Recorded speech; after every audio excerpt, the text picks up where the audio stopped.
Okay, great. It's 8:01. We'll get started now. I say this often, we have a very special guest today. I do say that often. We very much do so. And I know many people here have been hearing a lot about how did you get Dr. Horowitz to come. We're really excited to have him. Before that, just a couple important updates. Next week, we have an upcoming Grand Rounds. Anita Honkeman, who's our Associate Dean of Wellness and Student Life Advising, who will be talking about maintaining a positive work and learning environment. That one will be online only, so don't come in person.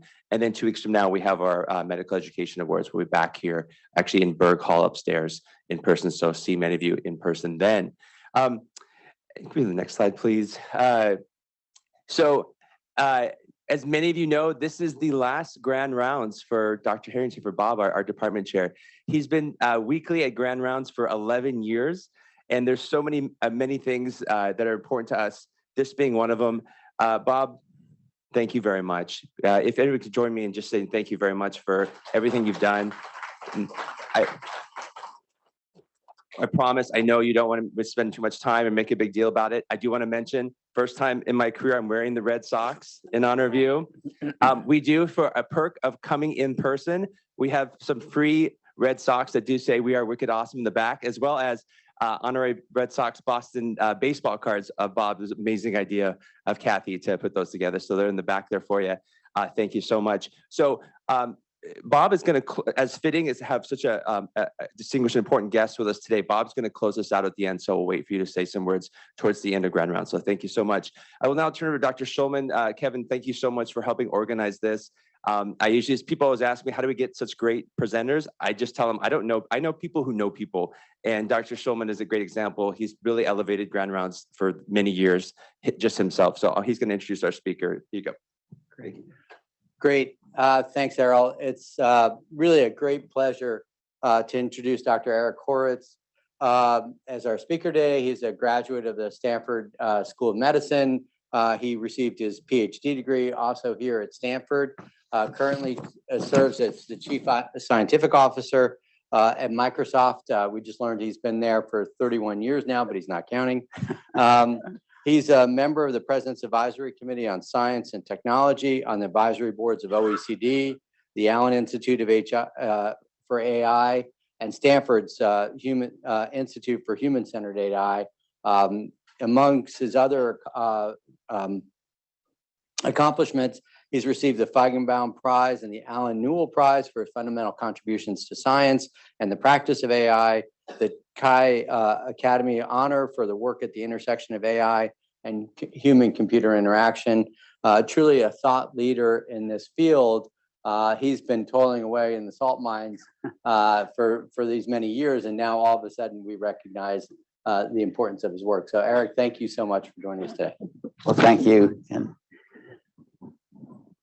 so it's an honor to be here. Thank you for inviting me back to Stanford Med School. But I'd take you all on a quick paced arc through recent developments in artificial intelligence, which brings us to where we are today, and then to reflect with you about recent developments and potential implications. So AI is my definition, is the study of computational mechanisms underlying thought and intelligent behavior.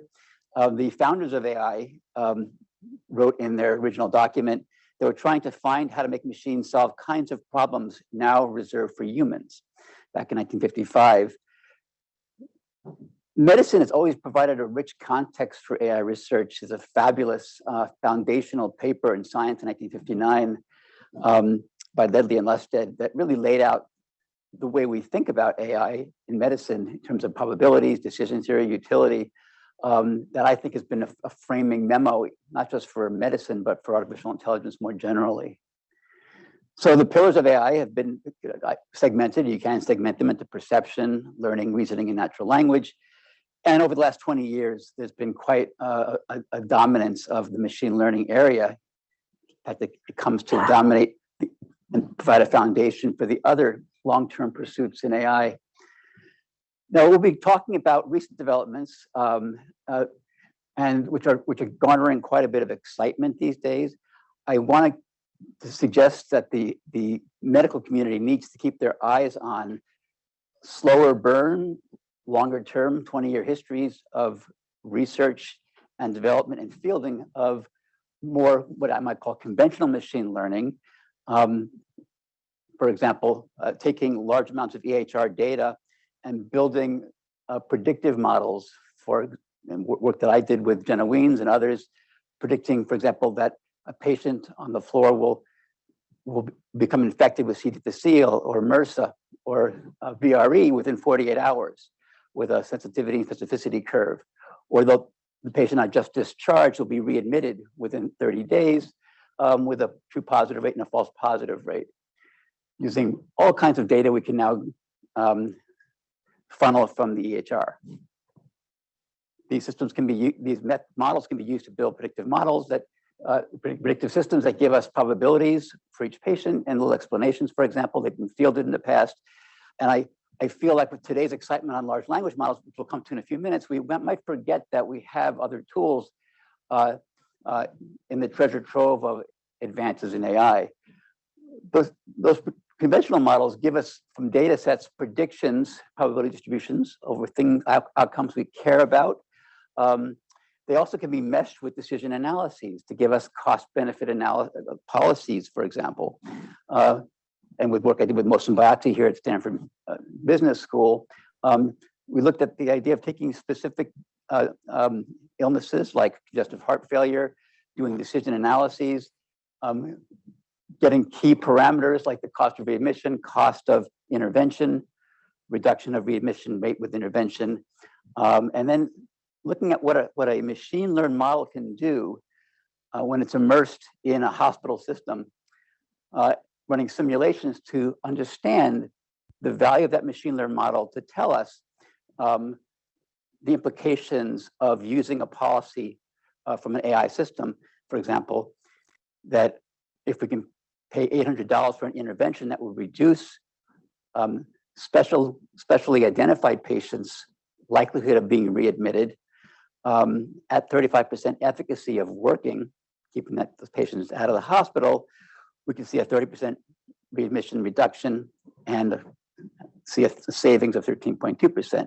But actually being able to move, use these models in this kind of a more explicit way in an economic analysis to guide policy. But about, I'd say now we're in year 13 of an inflection point, a wave through AI advances. We're looking at the power of fairly old, I'd say older algorithms that had been put to the wayside, neural net algorithms, when given large amounts of data and compute. The neural net models, convolutional neural networks to start with. And there's been an incredible wave of advances that really have been stunning from the point of view of folks like me, and I see Mark Musin in the audience and others, for what they can deliver in terms of vision, speech, language understanding, combinations of language and vision. And what you see here are human parity being reached across these different benchmarks, where human parity means higher performance than a group of participating humans on a specific benchmark. And at Stanford did some great work early on, now about 8 years old, on discriminative neural nets that can sort of play the role of diagnosticians. For example, in dermatology, Esteva and others showed the power of these models to work at dermatologist level classification. Others at Stanford in radiology showed us the power of what these neural nets could do in reading frontal view X-ray images. And of course, much work has happened over the last 8 years since this time. But here we are today with some exciting developments in large language models and generative AI. What you see here is just the first, the title of a New England Journal clinical problem solving case, these challenging cases. I and other colleagues have been exploring what happens when you take these late breaking cases that haven't been on the web before, they're just published. Let's see how well these large language models can do with them in their ability to take in input of the whole paper, essentially the whole case, where I can then basically give the whole case. This is a piece of it to the large language model, in this case GPT-4, an earlier version, and see what the system can do. And of course, this is at the end of a longer dialogue with the system when I talked about tests and so on. But it's pretty impressive what these systems can do in taking hard cases. And I'll get back to that in a few minutes in terms of evaluation. Another development with these generative models is multimodal capabilities. This shows some work at Microsoft Research on taking tens of millions of figures and figured captions and sentences referring to figures from PubMed Central, publicly available, and fine-tuning a model to now become a conversationalist about imagery in medicine. So there's more to come. Things are moving pretty quickly. So questions that come up that I think we all need to address and reflect about include, how can AI advances enhance the quality of healthcare delivery? How might advances be translated into valuable tools for research and practice? How can these technologies be used in education and evaluation of competency? What are the risks of relying on AI technologies? How might AI advances change workflows and practices across the specialties? I'm really curious about what the implications are long-term for the role of clinicians, including the choice of clinical specialties by people in training. And what are the influences of patient-facing AI technologies? And a big question I think we're all thinking about right now is, I think we all feel that we're at a point in time. Where is the technology going over the next 10 years? Which will happen in a flash, in just a quick flash, a spark. So I wanted to focus today on large language models. Just talk a bit about self-supervised learning, the surprising and interesting notion of an emergence of rich representations and capabilities from a simple objective function, the expectation and surprise we're seeing with scale, and some power and weaknesses which we need to consider. So when you build these models these days, and what we're seeing in multiple places, we're seeing reliance on, of course, many pieces of work over decades, but two particular pieces of work have had deep influence. One is a paper, Attention is All You Need, on this transformer architecture, as it's called, which you can read about. The other is the whole notion of self-supervised training. In the past, when I said supervised machine learning, what I meant was we give the system labeled data. In other words, we have outcomes and EHR data, for example. We say this was a case of acute kidney injury, and here's what we saw a day before, labeled. The breakthrough with self-supervised learning, and there's several forms of this in vision and in language, is a large corpus is given to a computer, and it essentially hides pieces of the training material, and that becomes a training set that are just then revealed. So for example, when are we blank for the dinner party? I would not mind getting there early, as I'm getting hungry now. I skipped blank today. We hide words, and then we tell the system, try to predict them. So the simple objective function is predict the next word. That's all these systems are being trained to do. And the system might then make guesses after it's trained a bunch, and it keeps on going like this to get better and better, taking long context and predicting just the next word. Now, there are methods for optimizing and continuing to train these systems to get better and better at that task.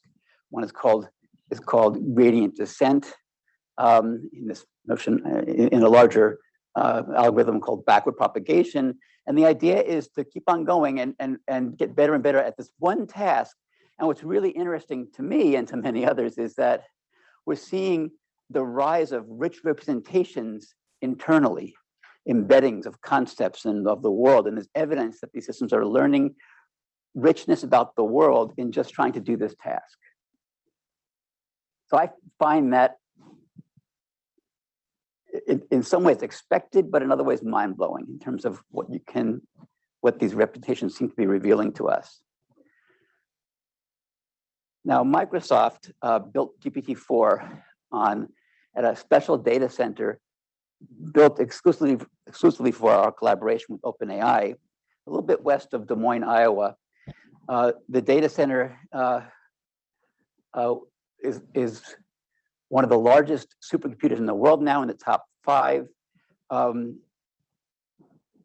Just in the order of the people interested in compute infrastructure, 10,000 leading edge GPUs and nearly 300,000 CPU cores in this data center. This was used to compute what we now call GPT-4. Why would a company invest so much in doing such a thing? Well, we have evidence, both theoretically and empirically, on the power of scale. In some ways, we have some results that show, for some aspects of what we seek in terms of the power of these models to predict the next word and other things you'll see in a few minutes, we'll need scale. There's been a really nice work on empirical laws of scaling in terms of data, compute, and other parameters. This shows a prediction of what we can expect with scale and observed empirical findings with computation.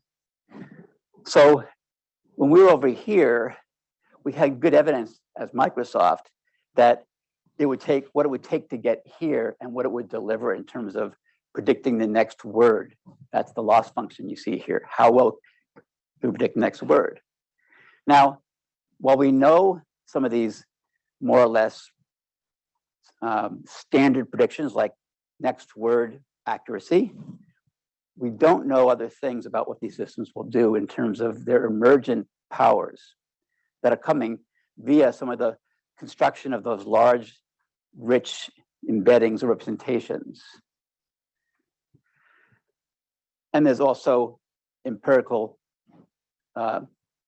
data and studies about kinds of jumps that we're seeing along different axes, different kinds of benchmarks with scale that in some ways are less, we'll just call them off the curve.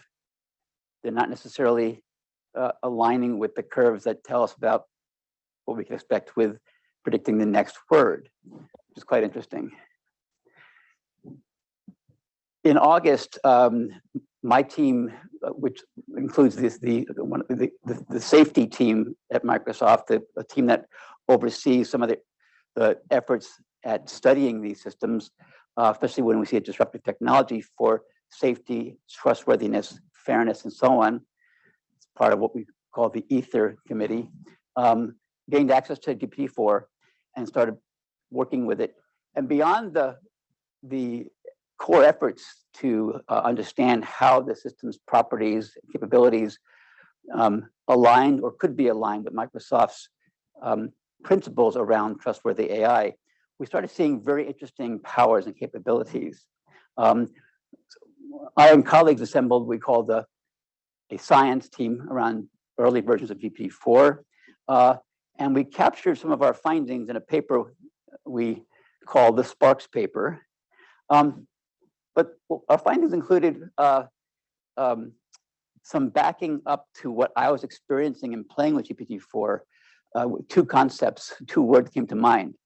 I saw a phase transition from where we were with 3.5, which months later became the foundations for what was called ChatGPT, in a particular interface that was conversational. I also found the system to be polymathic in surprising ways, kind of cross-disciplinarian, weaving together medicine, psychology, and sociology, for example, given the nature of a query. So we started exploring notions of vision, interaction, programming, mathematics, professions like medicine, law, educational applications, physics and chemistry with the system, looking at notions of theory of mind from psychology. And you can read about that work in a set of findings and studies in the Sparks of Artificial Intelligence paper. What we found, in some ways, I'd characterize this as surprising abilities to abstract generalizing concepts from specific instances or details to the prompt, generalizing, applying knowledge or capabilities from specific instances to new situations, this notion of compositionality and synthesis, combining parts or elements to form new meaningful wholes from constituent expressions. And again, this is one of the vignettes or mini studies in that paper, but looking at the ability of the system to, for example, take a letter and an animal with an example, an animal type, and then basically try to create the graphics in what's called SVG, in this case, a programming language, and show how the letter was meshed with the graphic. But there are many examples like this, including mathematical proofs, discourse about a topic that shows the ability to engage and facilitate understandings or beliefs, and medicine, in fact. Here's another example that shows the abilities changing the phase transition between GPT 3.5 and GPT 4. If you told GPT 3.5, draw a unicorn in this graphics language, this is what came out of 3.5. When you gave the same command to GPT 4, the system could draw a unicorn, give the code for this, basically, the computer software that would sort of generate this picture. And then even over time, as GPT-4 was evolving, different versions of it, you can see kind of a visual representation of the competency changing of the system. Now, here's an example that really blew our minds on the team. We had the system draw a unicorn without a horn, then removed all documentation from that code that was generated. And we said, hey, can you put the horn back on this unicorn? And the system could figure out, it's almost seeing, even though it was not trained on visual information. So there's an emergent property we're seeing with this. Let's turn to medicine right now. It's a bit less abstract. Because we also looked in November or so at competency exams, and not to worry about medicine being picked on. We looked at the bar exam, the multi-state bar exam as well.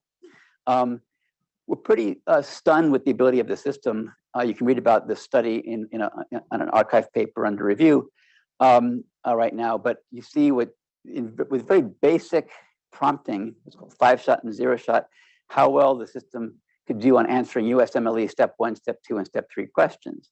I remember those questions when I took those exams, and I was not, I remember that I studied for weeks to do well on those exams. Google recently published a paper on their Flan Palm system in Nature, and their results on a larger set of medical benchmarks are shown here in beige, with very intensive fine-tuning, working with teams of physicians, doing 44 calls in a very advanced prompting approach. With GPT-4, we just put in a very simple prompt and got these kinds of results out for this particular portion of the benchmark that was displayed in the Nature paper by Google a couple weeks ago. So there's some power in scale we're seeing here, which is pretty, in many ways, remarkable. I also want to mention that I found it remarkable how calibrated the output was. So calibration means essentially that we can get a signal of what the system thinks its correct answer, the probability that it's making the right guess right now on an answer to a question, and then how often at that level of confidence is it getting them right. A diagonal line is perfect calibration, and we're showing that with scale, we're getting better calibration, which is really important in healthcare, where a system will understand someday, in more general cases, how much it understands or knows, how confident is it in an answer. So along with our studies with USMLE, sort of performance, we looked at some cases and just interacted with the system. And this led to some engagements we're doing now with the National Board of Medical Examiners. You can imagine that the NBME is very excited and interested in what this all means for evaluation. So here's a case of just one question in USMLE. You can just read that question. But the answer here is that the patient has cystic psoriasis, lived in sub-Saharan Africa, and so on, coming in with these labs. But what I found remarkable is I could prompt the system, can you change the history and or lab results with as minimal changes as possible to make acute kidney injury the best answer? And then list these changes. And what's interesting here is that the system now adds a patient starting to use a non-steroidal anti-inflammatory agent for joint pain. And the system then explains what this all means and why that would change likelihoods. Can you shift the labs to make AKI even more likely? What the system does now is it's shifted the labs in the following way. It's raised the urea nitrogen and the creatinine to show more kidney dysfunction. It's raised the leukocyte count and to bring it closer to the normal range. And it's decreased the eosinophils, which makes the parasitic or infectious disease etiology less likely. And then basically, and it summarizes these changes. This is also, I found, pretty mind-blowing. Why might the student have selected Malakoplakia? What findings may have brought that to mind? Can you tell us what the student may have been thinking? This is getting to theory of mind here right now, and the powers which I think are surprising, where the system talks about, here's what might be going on for this particular medical student. The hematuria, the different, how they formulate a differential diagnosis. They may have overestimated likelihoods, given lack of familiarity, knowledge gaps, focus on lab results. I mean, it'd be great to talk to an expert pedagogue in healthcare to sort of look at what the system's coming up with here. Then I thought, could the system nicely explain to the student why they were wrong? And it's a very kind note that you might see from a kind mentor. I like this one over here. I felt like, okay, I almost blushed myself. Then I said, going back to the original case, what's the differential? Consider the broader possibilities. Go beyond the multiple choice, rank by likelihood. And just to have the system go outside of the multiple choice and reason about the differential, I thought it was pretty powerful. There are other engagements about test strategies and so on, convergence. But here's another interesting thing we did. We said, well, you're a physician in training. Well, maybe we should talk about what you'd say to the patient now in a caring way. I like how this ends. Remember, you're not alone in this journey. We'll do everything we can to help you regain your health. So there's something else going on in some ways here. And my belief is that beyond the knowledge of medicine, across large corpora of training data, including nonfiction, fiction, many disciplines and areas, the system is learning about explicitly and mostly dark matter of people interacting with people. Beliefs people have, goals they have, the ability to reason about the minds of others. And the polymathic ability to combine these general skills with medicine is giving us some of these capabilities we see in top-notch educators and physicians. So you might say, okay, with data compute, going back to the magic of predict just the next word, we're getting rich representations, I believe, in medicine and the biosciences. But in addition to that, this is speculative, but I'm pretty confident given my interactions. We're seeing representations of clinicians' general goals of curing illness, achieving wellness, the goals of humans caring for humans, humans' concerns about their well-being, and more general notions of theory of mind.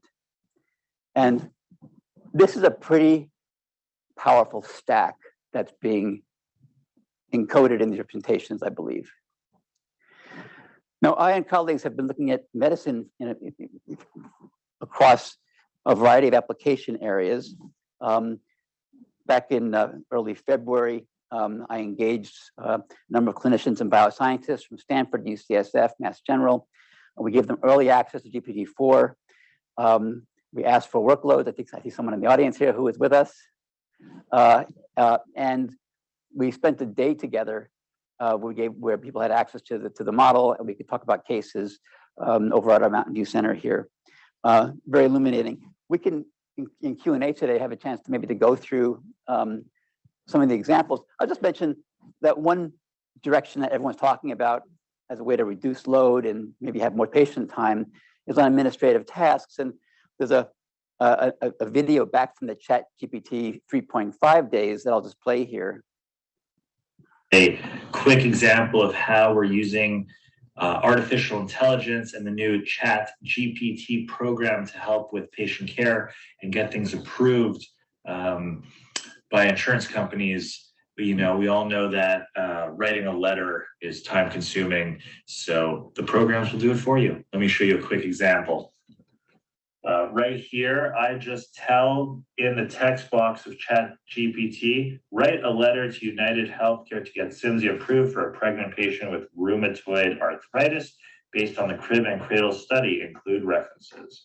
And then I will click go for it. And now all of a sudden, to United Healthcare, I'm writing to request that Cimzia be approved for a pregnant patient in my care with rheumatoid arthritis, currently active, causing significant pain. Recent studies such as crib and cradle have shown Cimzia is safe and effective. Okay, and then it talks here that it was published in New England Journal of Medicine. And let me just move on. But I wanted to focus today on the prospect of the long-term dream of these systems being used in clinical care, in decision support to enhance the quality of care. Again, we can come back to the other topic areas. I'll take a case that we actually looked at in February, because given this is a medicine audience, there was some classic cases: shortness of breath, 70-year-old male with history of heart disease, and smoking and so on. I'll just let you read through this this HPI. Comes in with with acute on top of his chronic shortness of breath. Please examine this medical case. I put the whole case into the system, put in the medications, put in the physical exam results. What's the differential?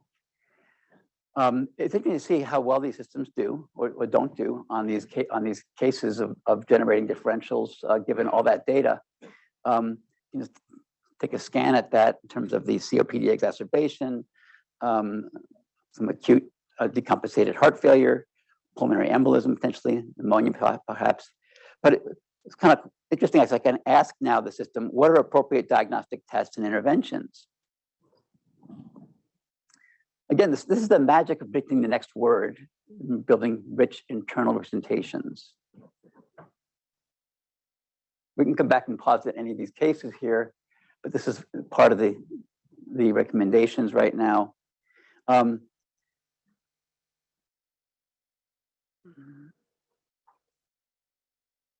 Now, I then tell the system, hey, I have some test results for you.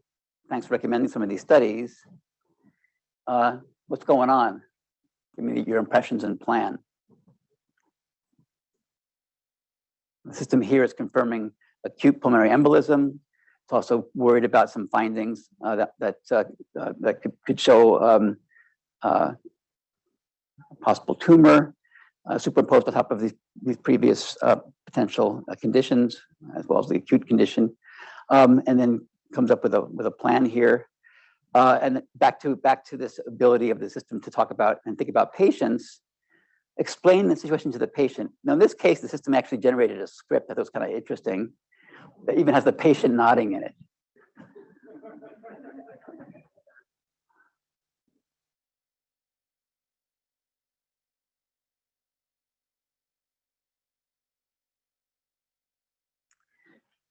This also amazes me. I've done this in many places now. What are the patient's questions? It's impressive to have the system turn itself around and just think about what patients would care about, and even allow me to draft out answers, help with the system's help on any question that's being asked. Drafts.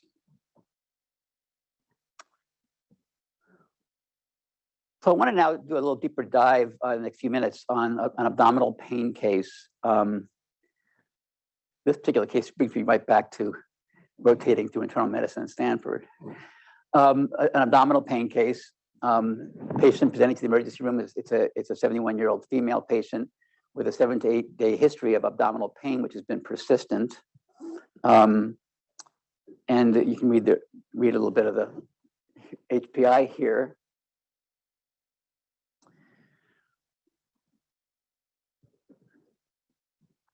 Past medical history.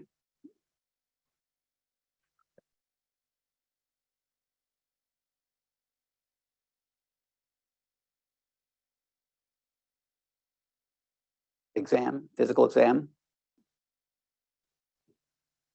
And labs.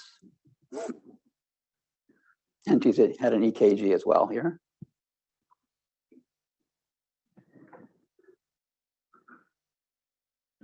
Well, what does GPT-4 think about this case? What's the impression and plan? So this is the impression. It's concerned about the left lower quadrant pain with a palpable mass. Concerned about the elevated alkaline phosphatase, unclear etiology as its top concerns. And here's the plan: to admit the patient to medicine, to the ward for further evaluation and management, obtain a surgical consult for a possible study and possible surgical intervention if necessary. So I want to talk to you about an interesting direction that we're looking at and get your feedback. And we're also talking to the National Board of Medical Examiners about this. And this gets back to that case we discovered in October or November time, and playing with USMLE questions. Can we leverage GPT-4 as a simulator, as a world healthcare simulator, and do what Matt Lundgren, who I've been working closely with, and I refer to as history of future illness, HFI, where we funnel in the current state, the chief complaint, the HPI, the review of systems, the exam and tests, and then let us do interventions of various kinds and change the way things go. Back to the case, our 71-year-old female admitted with a 78-day history of persistent abdominal pain. We're going to tell this is like the query to the system. Predict what happened after she was admitted over the course of her whole inpatient experience, including the findings of follow-up studies and the actions by our healthcare team and later outcome. We want to see this in the form of medical notes daily. Write down what happened. Day 1.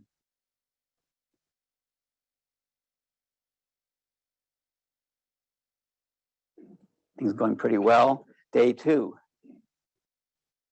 She had her exam findings. She went to the operating room. The plan, day 3.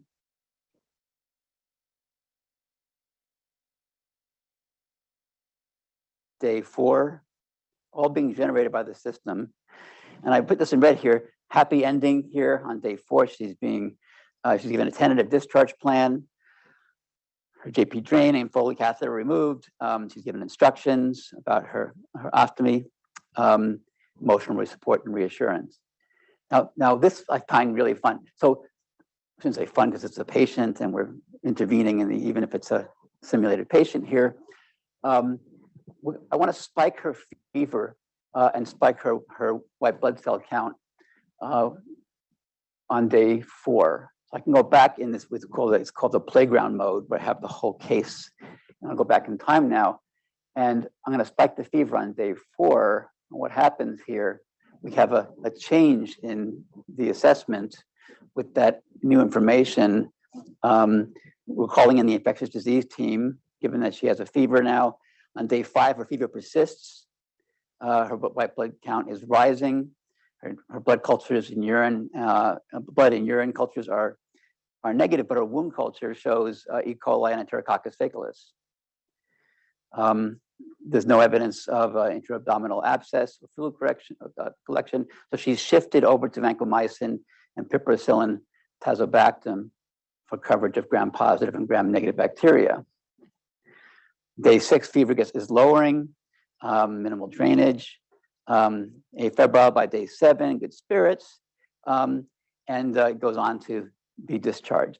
Now, what's interesting about these methods is they're stochastic. You can raise the temperature and run a case again with the exact same state of the patient and have it go a different way. So we just reran day 5 here with that initial intervention of the fever and white blood cell rise. And now we have a worsening situation with more pain and discomfort, a persistent fever, white blood count up to 20.4. Has a repeat CT scan with contrast. Day 6, she's stable on alert now with a fever of 103. The white blood cell count up to 24.8. Blood cultures, urine culture, and wound culture, all positive for E. coli infection and a large intra-abdominal abscess. Again, the same case is running the different history of the future illness. She goes into for re-exploration and drainage of the abscess, intubated in the ICU. On day 8, she's extubated, doing better, stabilizing, seen by surgery, infectious disease, gastroenterology, and urology teams, informed of progress, and so on. So you see even the duration in the hospital increases here. Now I'm going to take that. So I've been impressed at what might be done educationally, pedagogically, with these kinds of abilities of the system to simulate, which actually is right up its alley given its predictive power. But I'm going to take the same case now and talk about concerns with accuracy and confabulation. I do believe we'll solve these problems given what's happening now in the field and over time. It's early days for these systems, but there are concerns now with accuracy. Go back to the same abdominal pain patient with that intervention and look at day 5 here. The system asked for an abdominal ultrasound, or it said there was an abdominal ultrasound that was done that showed no evidence of intra-abdominal abscess or fluid collection. Well, Matt Lundgren looked at this, top-notch radiologist, and said, what? Why ultrasound? That's not best practice. You want a CT in that situation. And we talked about that, and we even in our group that we met back in February, maybe it's because the system was trained on data from the whole world, and in resource-limited locations, maybe you'd use ultrasound. It's not really clear. So Matt said, let me just inject something here. An abdominal CT was performed. A 6-centimeter rim-enhancing fluid collection was discovered in the periaortic suprarenal mid-abdominal region. Go. System is concerned about this going forward now in the situation. It's talking about a periaortic abscess is rare but potentially life-threatening, complication, perforation. We asked what the plan is moving forward, wants confirmation. But look at the second point here. Drain the periaortic abscess percutaneously, surgically, or endovascularly. That was shocking. First of all, why would you even think this was the case, and why would you think about endovascular drainage of an abscess? We thought we would engage the system on this. I'm surprised by the suggestion of doing an endovascular drainage of an abscess. Can you describe the advantages of connecting an infected abscess to the patient's bloodstream? Can you review the recommendation and critique whether it is correct? The system is telling us all about this. Why that might be a good idea? Well, here's some also risks and disadvantages down. You see in the second part of that screen. Well, Matt kind of diagnosed what was going on, we think. Of course, these are black boxes to date. I think you may be confused by the word periaortic, and the language-centric training is leading you to make a dangerous recommendation. The abscess appears to be next to the aorta. Thoughts? Oops, the system says. I apologize for any confusion or misunderstanding. I agree it's next to the aorta and not involving or communicating with it, and that endovascular drainage might not be the best or safest option in this case. I'll revise my answer. And the system comes back and revises its answer. So we need to be concerned about these kinds of dramatic failures and then justification in a way that is sticking with the conclusion that's been made. It's one of these things these models will do moving forward. And there's been work right now on evaluation, which is going to be central in this field. Recent research letter in JAMA Network was on the accuracy of a generative AI model and looking at complex challenges, looking at, in this case, 70 challenging NEJM clinical pathologic conference cases, and found that there was a match with experts' final diagnosis in 27 out of 70, and on the differential final disease for 45 of the cases. And the assessment was that this would be a promising adjunct to human cognition, perhaps someday. We did a study, and this is Nigam and I, and Dev Dash and many others, and some people in the room participated in this, asking how well do large language models support clinical information needs. We looked at 3.5 and GPT-4, and we drew 66 bedside questions sourced from Stanford's Green Button Project under Nigam. And we had 12 clinicians, team across specialties, reviewing the responses of these models, as well as what the clinical information service of experts at Stanford had previously written down and provided to the bedside in response to the bedside question. You can read about this study online. But what's interesting about this is, well, first of all, no harms were found by majority vote by the output of the systems. Concordance with the Stanford expert data or answers were found in for GPT-4 in 13 out of the cases. Non-concordance for a variety of reasons, which are very interesting, in 15, unable to assess in 3. But interesting, if you look at the responses of more than one physician saying X, you'll see that there's no real agreement right now across the physicians on what they're seeing when they see and try to reason about concordance, for example. So more work needs to be done. But I agree with these statements. Our early results show the immense promise as well as the dangers of using the system without further refinement of the methods. Given their great promise, we need to conduct rigorous evaluations before we can rely routinely on these new technologies. I'll just end by saying, in the words of Bob Wachter at UCSF, we gave Bob early access to GPT-4 to play with. I invited him to be part of what we call the AI anthology on the web right now, which we asked 20 experts across fields to give an early access to GPT-4, write an essay about how these technologies can be harnessed for human flourishing. You can read the essays online, but Bob's one of them.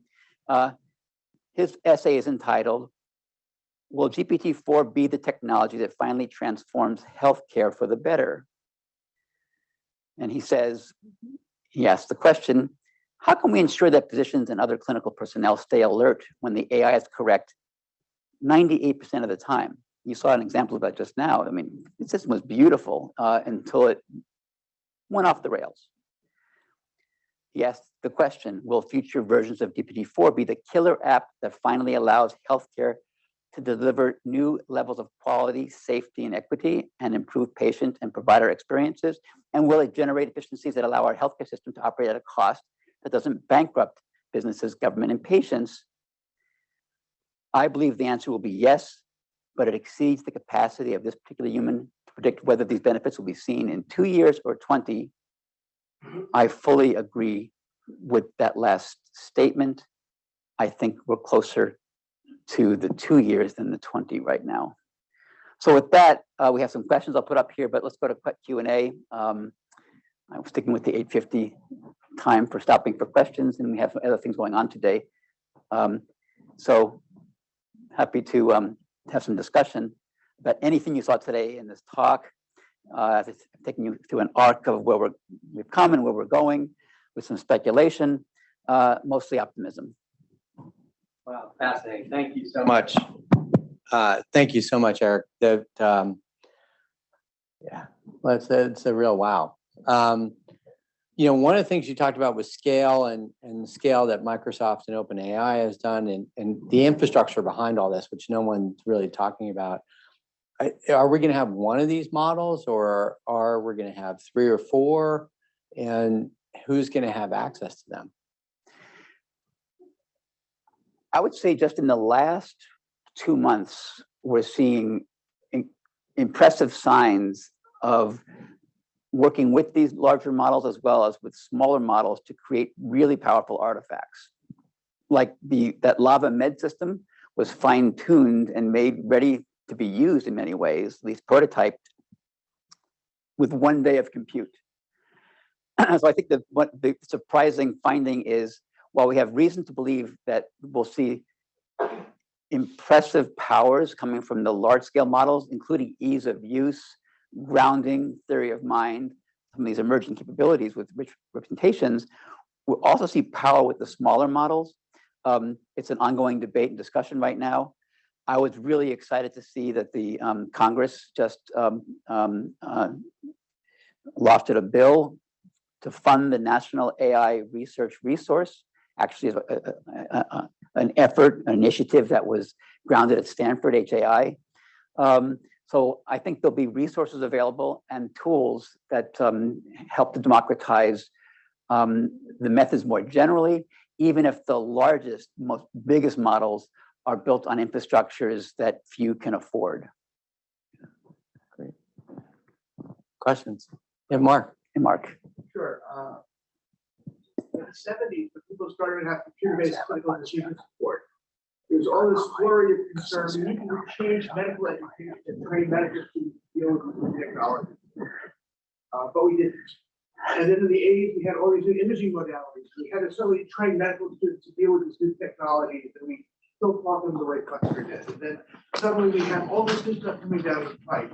We still haven't changed medical education. We still teach students to write prescriptions in Latin. What do we need to do now? So I agree. Can you reiterate his question for the online folks? Mark, if possible. My close colleague and long-term friend, Mark Musin, here at Stanford, who I did my PhD with, alongside with, I should say, made the comment that it's been frustrating. I'll use my words, Mark, to see the challenge with translation of interesting, important ideas in technology into healthcare practice. And what does it take in the training? And I think the training is only a piece of the translation challenge, by the way. But and I agree. Look, if I was shocked when in the late 80s, there was relative disinterest in our Bayesian pathology system that was running at expert levels that could make a community pathologist be like an expert at a teaching hospital pathologist. We thought this would explode like gas-soaked rags in a hot garage if you put a match on the bucket. But we've continued to see a failure of these technologies to change medical practice. And I've said for years, you don't have to wait for new technologies. We have to just figure out what the translation challenges are and what the impediments are to seeing these technologies come into use, particularly the supervised machine learning methods I mentioned earlier in this day and age. In many ways, AI has been a sleeping giant in healthcare. It's huge, and it hasn't really percolated in yet. Now, the question with these technologies is, will they come the other direction and touch medicine more directly by being easier to use and interleave with healthcare in a variety of ways, safely and in a trustworthy way? And that might be the change. These systems being developed to come forward to be integrated into systems in a much more fluid way. The patient inbox that physicians grapple with, for example, drafting email, helping with administrative tasks like summarization and report writing, starting with administrative tasks that are so I think of probably the most tedious and uninteresting parts of healthcare delivery. And maybe the entree there where it makes a lot of sense, and adapting those systems in this human-centric way, given how they work for the interface and the natural language, will be different than the past, make things different. That's my hope. Dr. Horvitz, We all have an endless questions to ask you. We have about as many 300 people online listening right now, great. and I have a ton of questions. Thank you for everybody who's been upvoting. I'm going to try to combine a theme of a few questions. You touched on it in regards to health disparities and Bob's, Dr. Wagner's that last slide, but I'm going to just go through a few questions here that are on a similar theme. Roxana Dineshu, we put up a preprint that is under review looking at ChatGPT 3.5, 4, Bard, and Claude.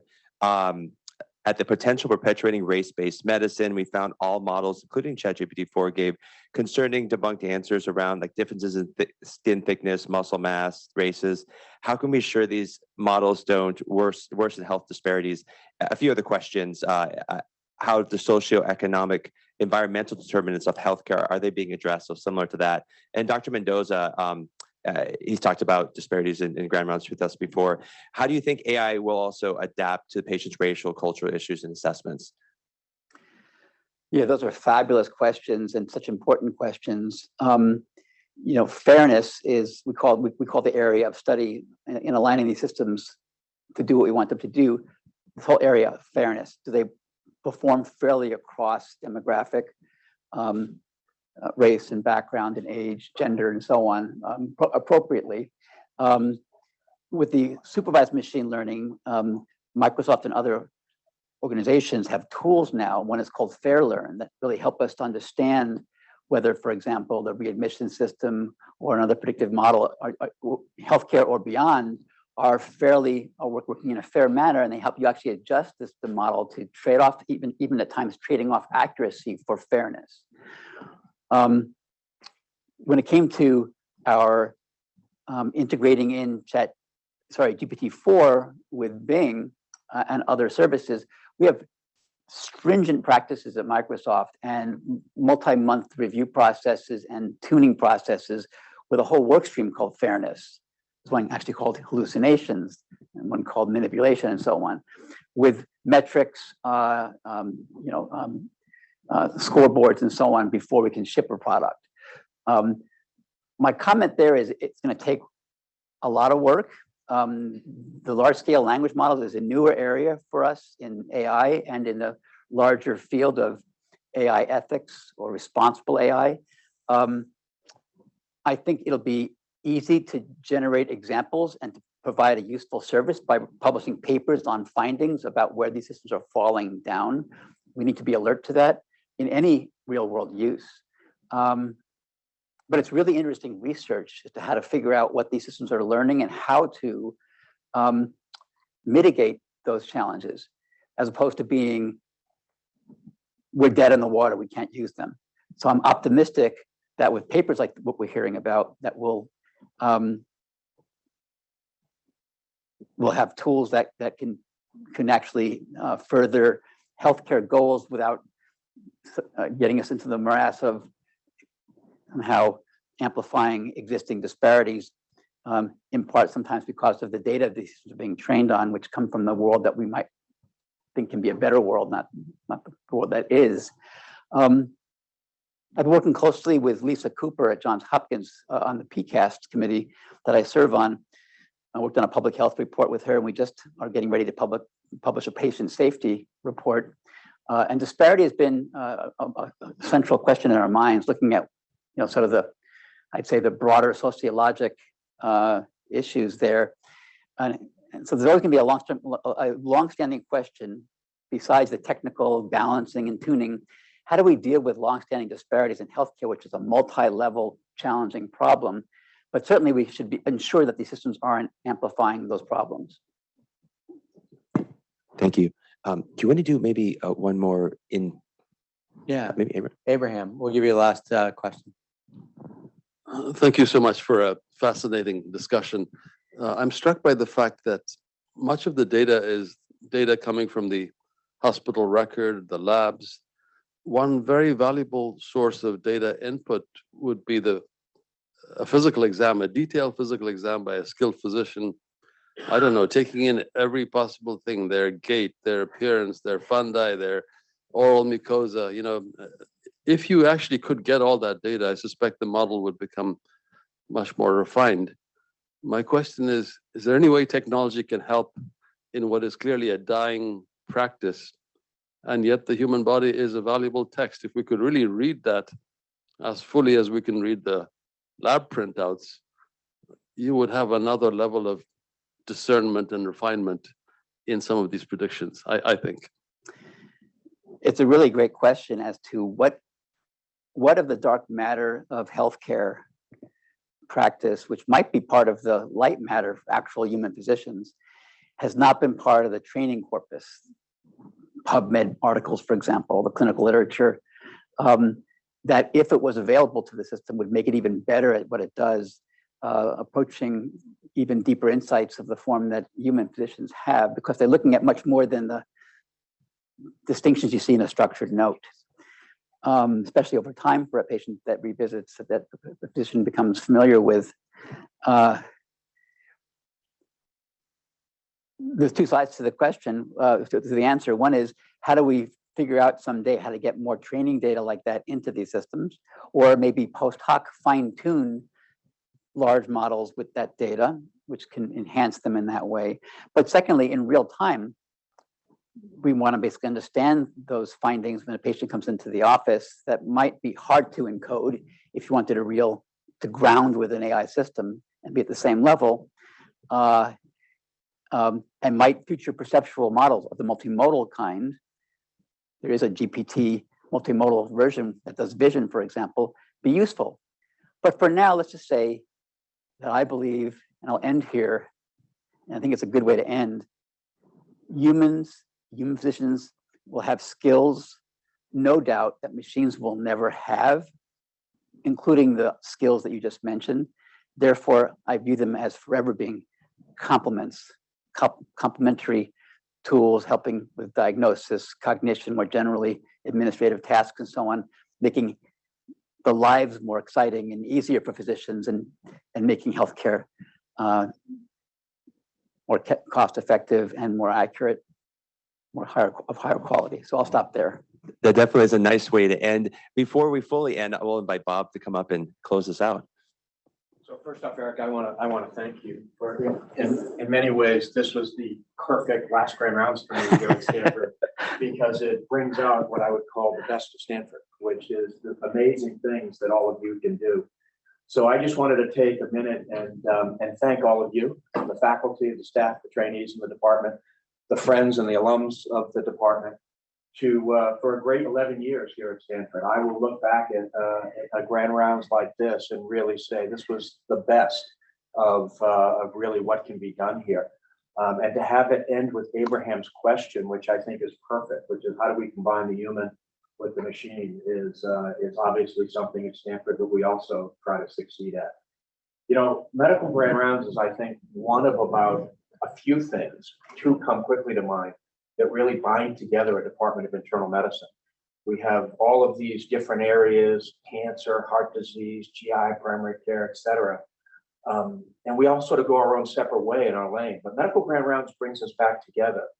And with a huge shout out to Errol, it was really over the course of the pandemic that we saw the community focus of medical grand rounds and the role that the exchange of information on a regular basis can really help with in our community. So thank you, Errol, for all the amazing leadership and work over the years in making this a world-class grand rounds, and a grand rounds that literally is seen around the globe as people dial in for our experts who come to visit us. The other is the residency program, and a lot of what we heard today are to start to make us think, to Dr. Newsom's point, how do we better educate and train the clinicians of not just tomorrow, but really today? And how do we use technology and tools to do that? So thank you all. It's been a great 11 years here. I hope that we remain not just friends, but colleagues and collaborators. And I look forward to watching with great interest all the wicked awesome stuff that people are going to do here at Stanford. So thank you. Thanks for giving me a minute, Eric, to cut in on you. And thank you, Errol, for your leadership.